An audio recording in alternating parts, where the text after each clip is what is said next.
Namaskar and Jai Hind. Welcome to another episode of National Security Live. We are going with episode 12 now.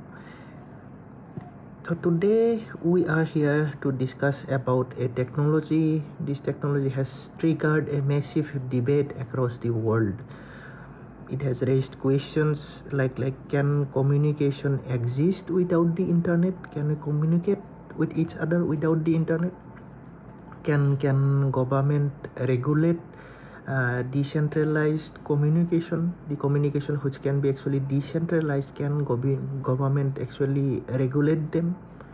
Can technologies designed for privacy, can such technology also be misused by criminals, by terrorists or hostile actors? So today our topic is BitChat, the new app BitChat, the new national security threat. So this is actually not a discussion against technology, or this is not against privacy.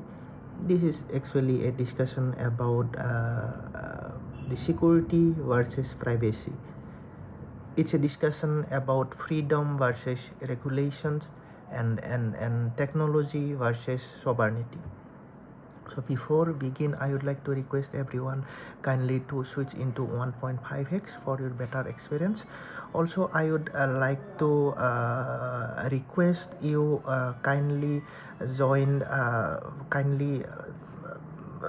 please go with the description link there. And if you want to learn from me about something, if you want to learn from me about various topics, various subjects, we can have a one-to-one meeting, and please sign up for that. Schedule a meeting with that.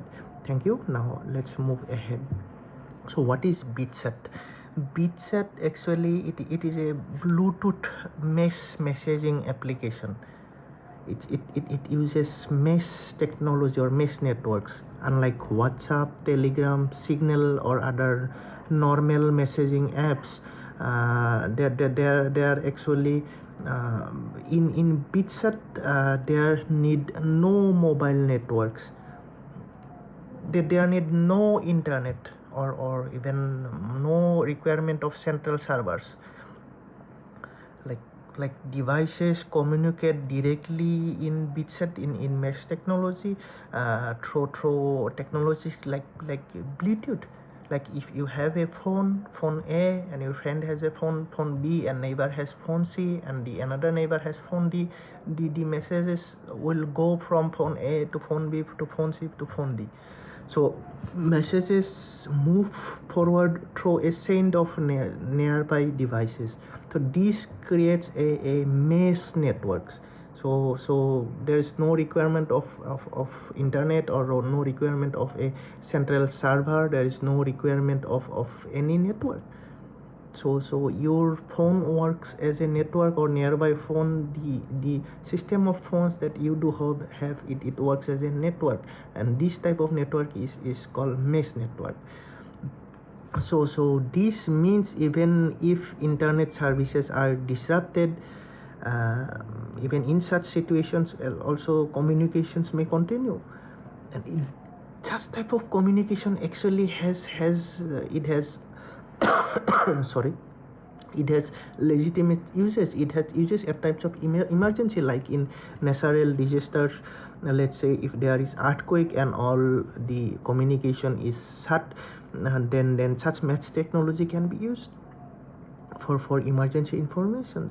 If there are floods, and let's say that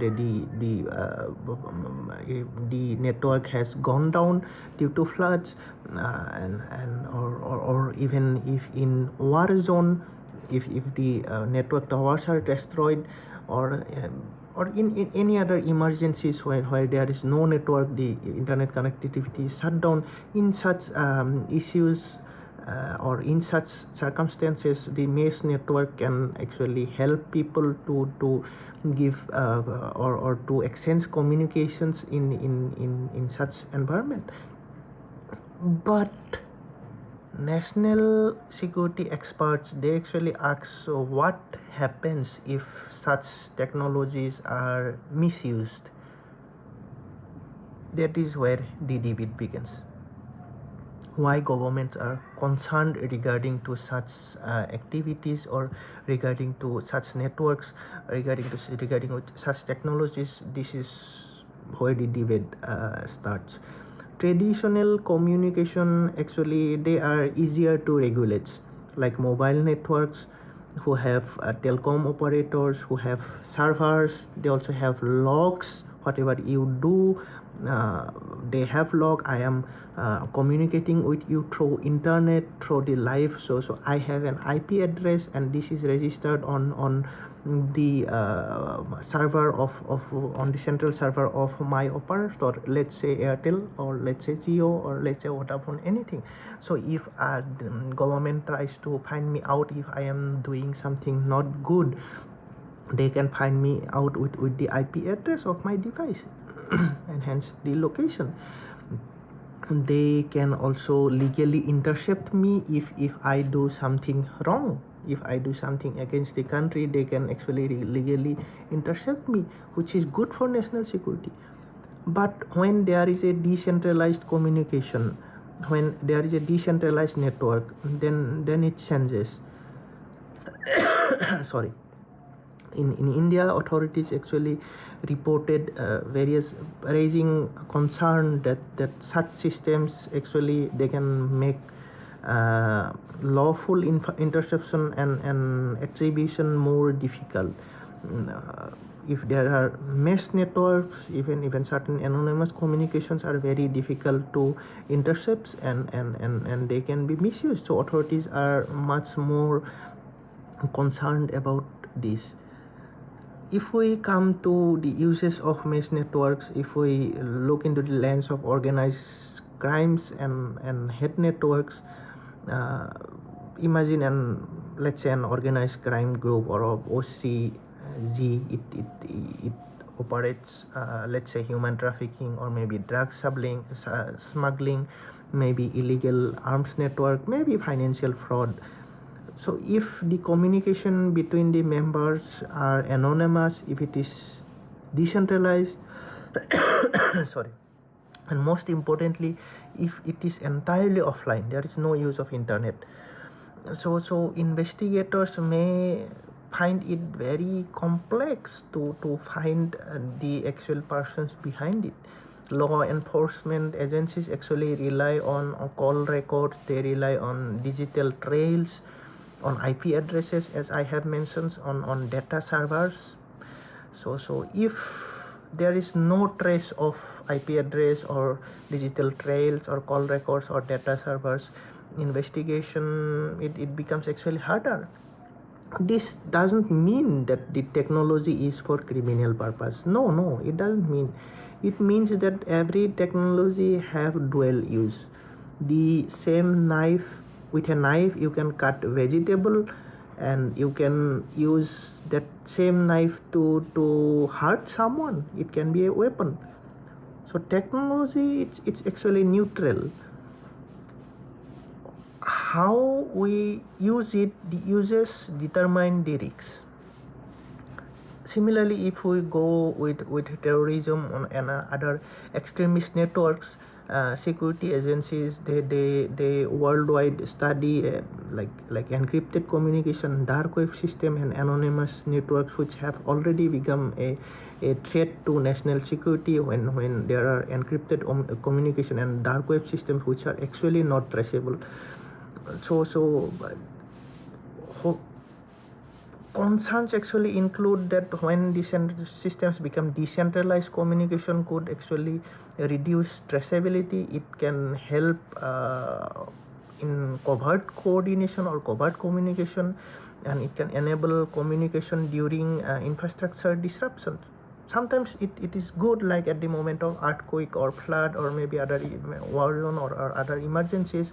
But in most of the time, in peacetime, or for organized crime groups or for terrorist networks, it becomes a tool for their communication. and governments often actually evaluate such risks while balancing privacy rights. So it is very difficult, and as I have always mentioned, and I have been mentioning, that Barack Obama, the former US president, he once said that it is difficult to have 100% privacy and 100% security with zero inconvenience. So you can have little bit of inconvenience when you want to have both security and privacy together. So we may have 100% privacy, then we will not have 100% security. If we have 100% security, or we tend to get 100% security, we have to compromise some of our privacy. So this is something big deal, and it's like I personally treat from the point of security science, from point of view of security studies. I find this principle as like Heisenberg's uncertainty principle in physics. For me, this principle is, or this quote is of big value, that you cannot have 100% privacy and 100% security with zero inconvenience. For me, this is Barack Obama's quote is like Heisenberg's uncertainty principle of physics. Anyway, if we go with other types of unrest, like protest, maybe riots, maybe crowd mobilization, from historically we can say that communications actually it changes the protest dynamics. For example, we have seen in Arab Spring, we have seen in Hong Kong protest, even Myanmar protest, even in recent Iran, and various global demonstrations, including recent the small protest of CJP protest in Delhi, even in Jharkhand. We can see that communication plays an important role here.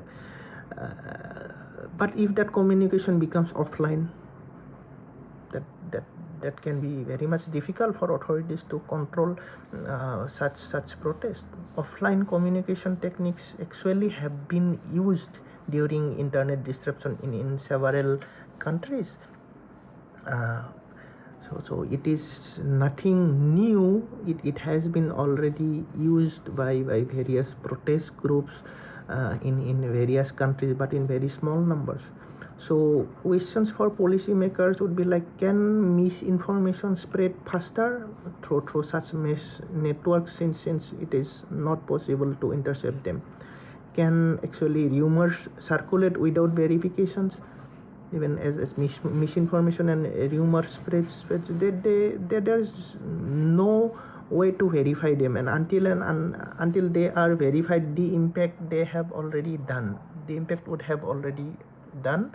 And actually crowd mobilization happen beyond normal digital monitoring, and it happens, it will happen with such platforms if we don't regulate them well. So these are questions from governance.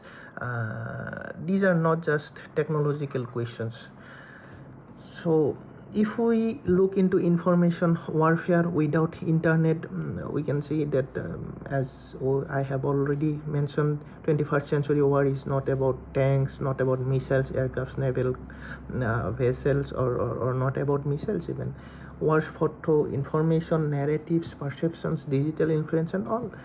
So future of such information warfare are already, we are in the future, and the cyber warfare we have seen, communication disruption we have seen, digital resilience we have seen, and now coming this mesh network. So if communication networks are increasingly coming towards a decentralized environment, and now without internet and without network, and the elements of information warfare also evolving to a new paradigm, and authorities across the world need to look into it with various new dimensions. So as we have already mentioned in other lectures, we have gone from geographical sovereignty to digital sovereignty. The national security paradigm have moved from the geographical sovereignty to communication to digital sovereignty. And digital sovereignty, we have to look into communication sovereignty. Like as we know, the national security, as earlier it meant borders, army, territories, etc. And when it expanded to cyber security, to data security, to data infrastructure, to data centers, etc. And now we have to ask ourselves questions like, who control our communication systems, who controls our networks, who controls our platforms, who controls our data and digital ecosystem. This becomes a actually a sovereignty question. So what is India's debate?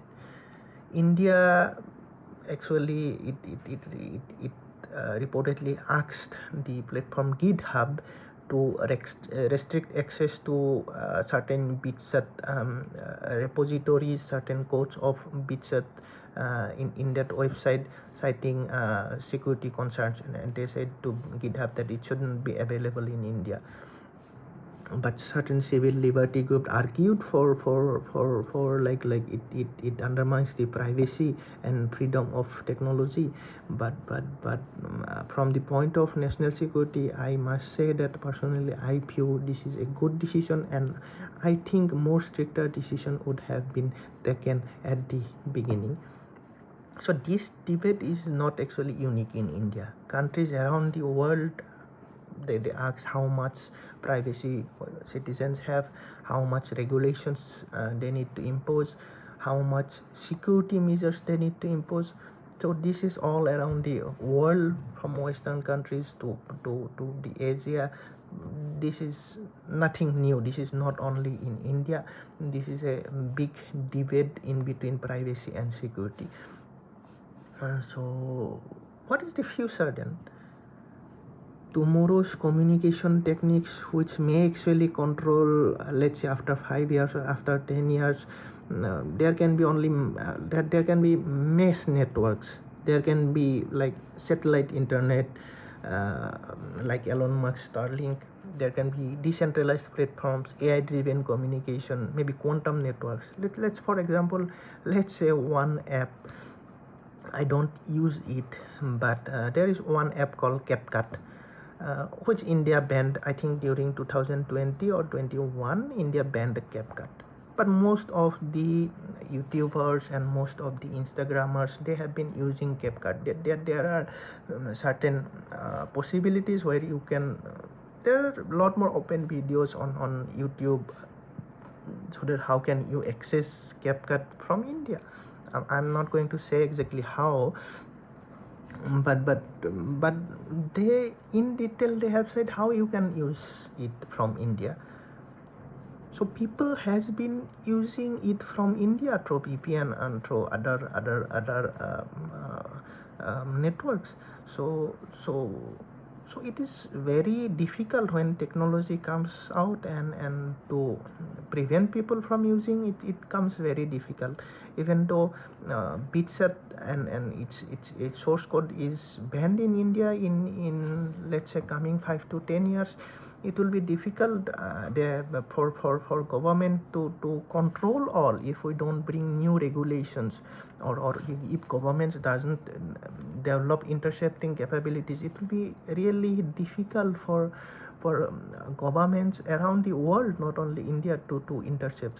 As the technology of mesh network is developing, as it's spreading from device to device, government also need to build research and development activities how to intercept it from the lens of national security, from the lens of security studies only. There's nothing else. Okay.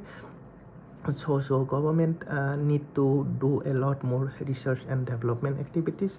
So I would urge if anyone from DRDO and police research institutions, that is BPRND, if they are looking into this video, and I would like to request them to work on this mesh communication networks, and so that if we look 5 to 10 years from now.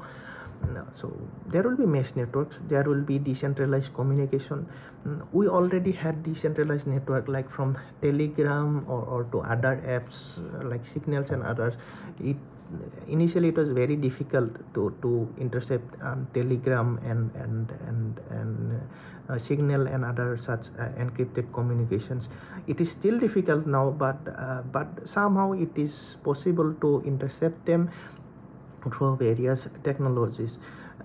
But when mesh network suddenly comes, it will be really difficult for authorities to intercept them. If a organization, organized crime group, or a sorry, terrorist organization actually and they use mesh networks for certain anti-national activities, so it will be sudden difficulties for authorities how would intercept them.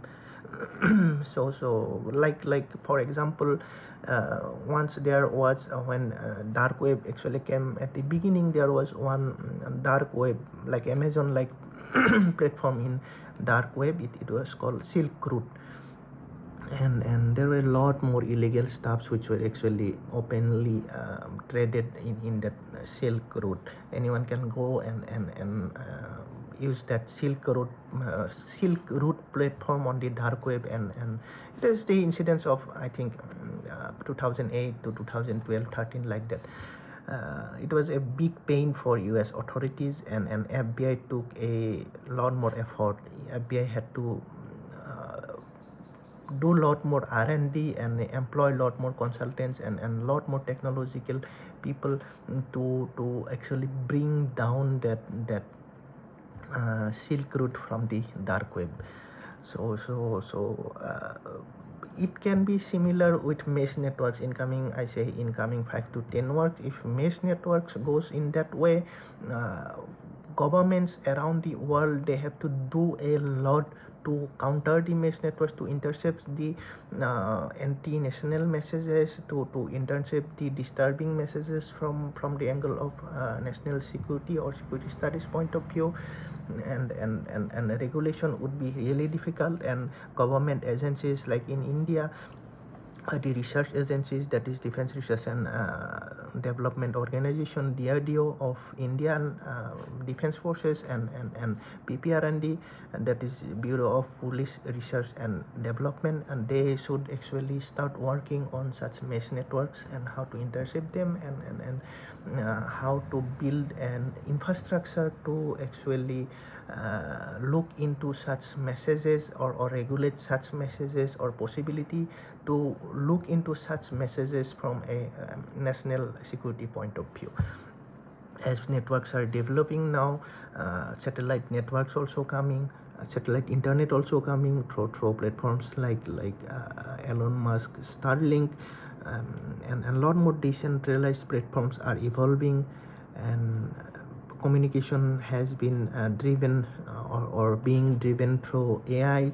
Quantum networks are to be there in very near future.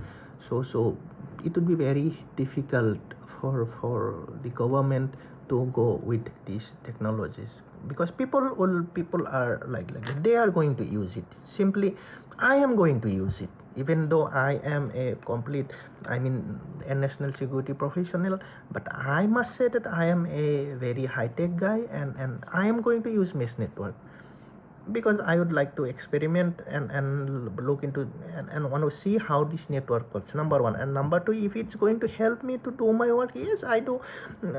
I'll use mesh networks. If it is helping me to communicate with whoever I am working, I will be using mesh network. And there are tens of thousands of probably millions of people who will be using mesh network over the years. Like people have been using AI. Anyone can use AI. Even little kids, like 4, 5, or 6 year kids are using AI to learn something, to make a picture of whatever they are trying to learn. So they are using Gemini, they are using ChatGPT, Grok, even Claude. So similarly, mesh networks, people will use mesh networks. You can prevent people Like say you cannot prevent a 5 years old to use Gemini. There is no legal mechanism, and there should not be. Even though this AI can be used very badly or in a very destructive way too, let's say Claude, you can use Claude for various platforms of various attacking platforms, even structural attack mechanisms also. But you can also use the same for learning purposes, for analytical purposes. So this is a big deal. People are going to use mesh networks in such a way too, and there's one BitChat is coming after. Sometimes there will be new communication platforms will be evolving through the similar technology, through method, like the encrypted communication has developed from 2015 to 2025 or 26. Last 10 years the encrypted communication has dominated, and now mesh network is going to dominate. So this is the future, and national security agencies, lawmakers, technologists, and citizens will need to adopt mesh network. And mostly the police, the military, the government agencies need to find ways how to regulate them, how to look into the messages in times of emergency or from the angle of national security. So in conclusion, I would like to say that BitChat or such mesh technology apps, it's not merely an app. It represents large questions like, in the future, who controls the communication? Now you say that who controls the communications? Our communication probably controlled by Meta in WhatsApp, maybe in other platforms wherever we go. Mostly people use WhatsApp. Yes, if you do some short messaging service, a message, a text, it will be actually controlled by your network. If you are using Skype, it's being controlled by Microsoft platform and others. But in futures, when there is no centralized mechanism, when there is no centralized server, the question will be, there will be no, who controls the communication? No one is controlling communication. The technology is so that there is no central server. Whether government controlling? No. Companies controlling? No. Communities controlling? No. So it will be controlled by a kind of decentralized network. It's just simply a technology. So there will be debate between privacy and security. There will be debate between freedom and regulation. There will be debate between technology and sovereignty. So this will define the future of national security. So I think that's all for today. If you find this lecture useful, please like, share, and subscribe to Gyanonymous School. And I would like to request everyone kindly to watch into 1.5x for your better experience. Again, I would like to request everyone, if you are interested for one class with me with the subjects of criminology, national security, defense and strategic studies, and anything related to security studies, I'm actually open, and you can book an appointment, and the link is in the comment box. So thank you for watching, and keep tuning to Gyanonymous School, because as we say, knowledge is strength and awareness is security. Jai Hind, Bande Mataram.